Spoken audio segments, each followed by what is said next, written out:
Hi, I'm Amandeep Isla, and welcome to Between Two Cranes, a podcast on safety culture and innovation. Today, my co-host is Gabe Guetta, co-founder and CEO of Salus, a former construction worker turned tech leader who's leading the safety culture movement for the construction industry. We're going to peel back the safety net and dive into the conversations people aren't having when it comes to health and safety, but maybe they should. In today's episode, we're talking about a single point of truth from archaic, paper-based times to a world of digital transformation. Let's go.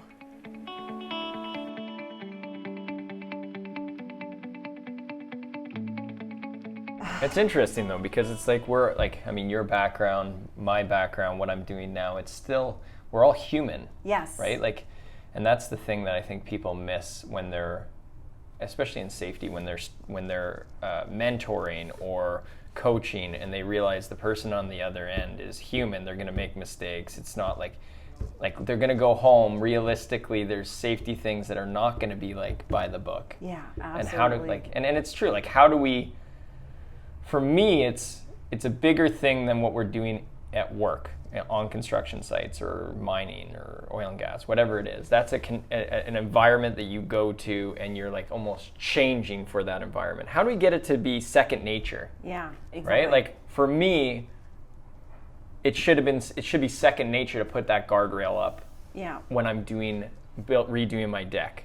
It's behaviors, right? Yeah. I think we're almost prone to taking on more risk when we know the health and safety, the opposite end of the spectrum. So, for example, I know a lot of safeties that ride motorcycles. Motorcycles may not necessarily be as safe as riding in a vehicle or a car or an SUV or a truck, but we take on that risk. Yeah, I know a couple that are skydivers and stuff too. Yeah, that's interesting. Greg, for example, he goes deep sea diving. Yeah, I know Greg, I know lots of safeties that ride motorcycles, sport bikes. A more extreme side. That is interesting. And I'll be very, very frank and honest. So as much as I'm safety at work, outside of work, I too go skydiving, bungee jumping, zip lining, deep sea diving. I go out on my motorcycle to my kickboxing class. Yeah. Is there risk there? Definitely it is, for sure. Have I ever been in risky, risk adverse occupations or behaviors in the past? Absolutely. So I'm doing health and safety now, but it's almost like I wear two hats. Well, let me ask you this. Yeah, sure. So if you're more risk adverse, that's fine. That, to be honest, I think that's what attracts a lot of people to construction. It's not sitting in an office. There is more of that feeling of I'm working on a 40th floor of a high-rise. I'm working in a crane, or I'm doing whatever it may be. I'm working on the roof, framing. That same effect is happening in your personal life when you're going to ride your motorbike or doing whatever that you're doing that's more risk adverse. The question is, do you follow the processes that theoretically have been, empowered in the industry? So hazard assessments or the natural steps to mitigate the risk. Because it is risky to use a crane. It is risky to work on the 40th floor of the building. But there's things that are put in place to ensure that you don't fall off the building. Fall protection, safe work practices, hazard assessments. Does that happen with you in your personal life? Are you always wearing the safety equipment when you're riding your bike? Like you said, I always make sure that if I'm too tired, I don't ride my bike. If I'm right, and so I feel like some of your education is rubbing off on. That's true. Yeah, I would say, is it risky behavior or is it conscious, analyzed risk? When you look at risk and you sum it right down, is it risk that's been calculated? So absolutely, we do that on a subconscious level. Yeah. Even when you take it back to caveman days.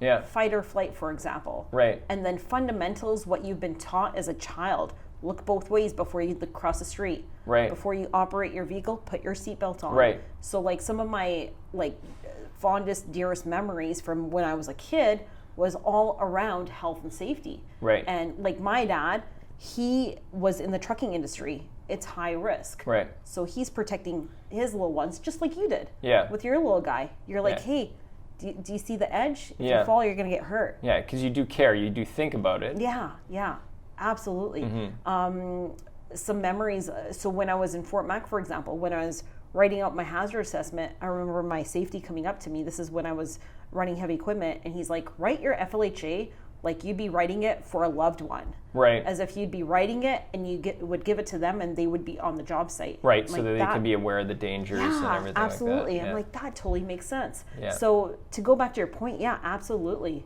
Like I still, it doesn't matter how late I am or whatever may be happening, before I get into my vehicle, for example, I'll always take a look around. Do I document it? No, I don't. It's my personal vehicle. Yeah. But do I look for anything that's like spilled?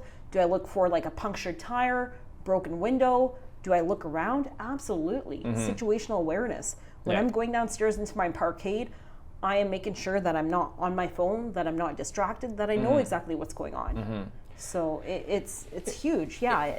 That's interesting, because when you look at, I think when you're in an industry that has higher risk and there is more field level requirements around safety, compliance, forms, safety manuals, people start to lose sight of the reason behind it. And in my opinion, it's not everyone has your background or your life experience around how your dad might have been around vehicles or trucks around safety.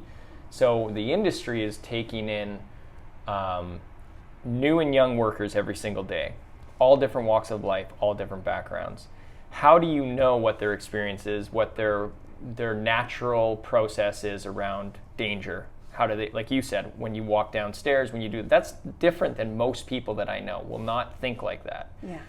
So you have to have these processes in place. You have to have these forms and documents to help them to understand, like start to shift their mind. Absolutely. So that hopefully we start to educate a workforce that starts to be more naturally conscious of their surroundings even outside of work. So for example, myself, if I wasn't in the profession I'm in, I probably wouldn't have even thought of the dangers of that. Okay, the kids could fall, whatever. But if the kids weren't around, it would have never crossed my mind. It would have just been like, oh, this is what we're just working. Absolutely. We're just doing this. It's like, so it's triggering you to start thinking at home as well. Because you have something at stake. Yeah. It's your kids. That's true too, yeah. So it you're puts it making to sure. another level. Oh, absolutely. Yeah. You have like little ones crawling around your makeshift job site at home. Absolutely. Yeah. It's almost like a heightened awareness. Yeah. And now you're taking that awareness and you're educating and you're training your little guy. Yeah. So if we take that concept and now we apply it to a job site, absolutely. Yeah. We have new and young workers every day coming on board. We need to arm them with that knowledge, that education, that training piece. Yeah. That they may or may not necessarily have at home, right? Yeah. So. And I think that's something that's been hard for the industry is how do you manage that? How do you, and it's changing, it's getting better. Yeah. But I mean, when I first started in the industry, in the construction industry, I remember coming to site, no orientation, no formal training, just go get it done, right? And like first month I was working at the last company I was with on a swing stage, running a window replacement. Wow. On the 40th floor of a building. Yeah. No fall protection training, no swing stage training, but I had them on. Yeah. And I was running a crew of people to replace that glass. Wow. So it's that's just what it used to be like. You go get it done, figure it out, try and think of how not to hurt people. You don't want people to get hurt. You don't want to be hurt, right? But how does an industry that has never really been formally trained as a whole start to be that like schooling, like elementary school and high school is designed to intake our youth and take them in and spit them out in a certain way. The construction or other industries are designed to take them in and teach them about their trade, educate them and spit them out the other side with a certain standard, but not necessarily with safety as a whole across the board. Yeah, it's luck of the draw what company you end up with. It's true. It wasn't until recently. So I do presentations for high schools throughout like BC and Alberta as well. So part of the safety organizations and committees I sit on. And it's awesome to see that there is that heightened awareness now. Unfortunately, it wasn't before, but I think we're slowly getting there as a collective. Yeah. So we're trying to hit these individuals, hoping that, hey, you know, if they can take away this knowledge and this information and maybe even perhaps share it with others, that by the time they get to the job site, that they have some sort of awareness around safety. Yeah. Completely agree. And naturally, how do you start doing that? I mean, the amount of paper, the collaboration around paper, coming to single sources of truth and stuff like that. How do you, I mean, I remember when we went from no safety, well, not no safety. We had hard hats, steel toe boots, personal protective equipment. We had a safety manual. I'm pretty sure the safety manual was made up of 8 different companies that we just copy and pasted their procedures. It was like concrete company's procedure used for a window company. But so, and then from there, paper-based, it's like, it's hard in general, but how do you get that knowledge out to people? How do you manage that change, that progress? Yeah. You're drowning. You're really drowning. Like, Absolutely. How do I change a form? How do I, or I was talking to actually one of our MDRs earlier today about how you get the message across a company. So one of the things that we used to struggle with was when something happened, an incident. So an incident happens, you're a 200-person company. Incident happens between a crew, 2 people. It may feel like it's simple from the outside looking in, but how do you ensure that that incident that happened, that you're learning from, because whoever did the investigation, the point is to learn from what happened, change your procedures, get it out to everyone. Yeah. How hard that is to actually get that information out to your entire company when they're working across multiple sites, across multiple provinces. How do you ensure that that's not going to repeat itself? And we saw it happening all the time in our company where an incident would happen, 4 weeks later the same incident would happen because the information wasn't getting shared across. We'd change it and it wasn't a single source of truth. It wasn't getting pushed out to everyone. Yeah. It was like, oh, this crew got an updated set of forms. That crew still is using one from 2 years ago. That crew over there has one from 3 months ago. Not that we didn't send them all out. It's just what binder, like the paper is there. It's permanent. What binder did they pick up that morning, right? Yeah, that was then. I see nowadays though, like with younger people coming in, they have these, okay, so let's put aside health and safety and construction. Let's talk about technology. Yeah. With technology, there's buy-in. You have these little, my 2-year-old niece, she knows how to operate our cell phones. She sees the icon on YouTube. She puts on Paw Patrol Peppa Pig. She wires it to the TV and Bluetooths it, and she's watching it. And I'm like, you're 2 years old. I need to get her in for user testing. Yeah, for totally. And I'm like, right? I'm like, how do you know that? I'm like, that just blows my mind. Yeah, it's incredible. Now let's look at these 17, 18, 19-year-olds showing up on site. They know how to run these apps. Yeah. They can even actually help coach and mentor the older generations. Yeah, right? which we're seeing a lot actually. Oh, yeah, absolutely. And it's brilliant. So now let's bring it all together. Yeah. The construction, the health and safety, and now with technology. Yeah. With technology, it's looking at the individuals, how they can help the collective, like how they can help with the greater, the end goal, with the whole organization, the site, the project, whatever it is. Collaboration. Yeah. I'm supposed to be the one talking about technology, not you. What's going on here? I started with Salus a few months ago.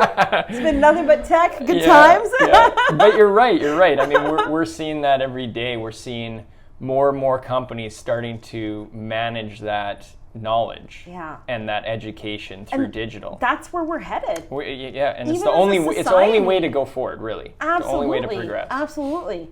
Because with that, I mean, there's nothing but good. I don't see any drawbacks. I don't see anything that should be preventing people from going towards that technological advancements, right? Yeah. And it's crazy. Like I look at these safety softwares, there's everything in there, everything that a human can't even do. Like you have systems, processes, machines, like all these analytics, for example. Like what would take me hours to sit there, read through every investigation report, every incident, everything that happened, you put it in and boom, it's done. I can get all these statistics, all these facts. Real time. Like it's absolutely brilliant. It's game changing. Oh. And it's fun because you get to see that real time change. You get that real time collaboration. It allows a safety officer. I remember when I was first starting in the industry, we had safety officers, but they were more in the field, mentoring, doing the coaching and ensuring, walking through, making sure people are wearing their hard hat and stuff, of course, and harnesses. But it was not trying to file, collect, track paperwork, which is it's needed, but it shouldn't be taking time of a safety administrator. It should be happening automatically. And they should be able to see real-time stats and trends. So it should be like, we're always looking at the past to predict the future, but that's taking months or years to do. So to be able to see these things real time with technology, to be able to know how many high-risk activities I have across all my projects right now when I'm a safety director and I need to make site visits. Instead of just randomly picking a site, you can say, okay, well, this site has 10 high-risk activities that I know real time are happening right now. I'm going to go visit that site.